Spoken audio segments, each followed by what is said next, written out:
I'm gonna read this while you're... Where is it? There you go, look. Mga kaibigan, ako po yung nakapikit sa kaliwa, si Pops ang nasa gitna. Oh my gosh! Don't I look like a toko, ah? Oy, I look like? Oh my I look God. like the baboy. Tokwat baboy. My gosh. Kulang na lang sibuyas, paminta, garlic. Ayan. My God, okay, that's wow. you. Thank you, Yes. Apples, Lala, and Shara Soto. Oh But my God! there is one that's why Tina Isorena, my webmaster, I was asking you at midnight last night, where did my baby Oh my pictures in my gosh. website go? Kasi may isa po And doon, that's birthday you ko. over there. Si Pops, laging, nandun siya nagda-dance.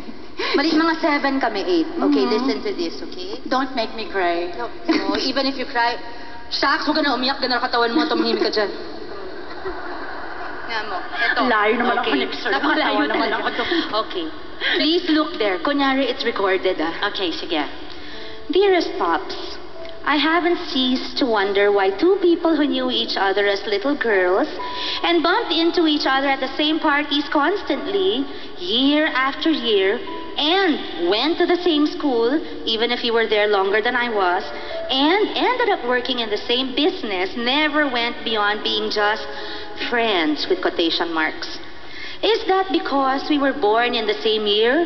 Though, January ako, ikaw December. Ang daya, at walang koneksyon sa tanong ko. Anyway, to continue, or is that because nagka-rivalry tayo nung teenagers tayo? More accurately, pilit tayong ginagawang rivals ng ibang tao sa showbiz. Paano naman natin papatulan yun? Alam mo naman at tanggap mo na pareho naman tayong sexy. React kayo ng react. Okay, in 2 months nakalagay. Huwag kayong masyado kayong affected. Yehe, 2 months na lang. At tingin ko baka nai-insecure ka kasi mas magaling akong sumayaw sa'yo. Pero secret yon, wag mo nang piliting tuklasin. Or baka naman dahil sa high school sa IS, you were consistently in high honors.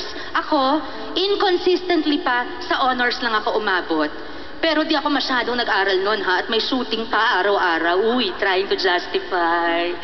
Ha, ha, ha. Or, baka hindi. At ang professional, or baka hindi at all professional ang takot ko at insecurity sa'yo. The truth is, takot ako noon na baka mas mahalin ka ni Helen Gamboa Soto at ni Tito Soto. Na ninang at ninong mo at si Helen best friend ni Dulce na mami mo.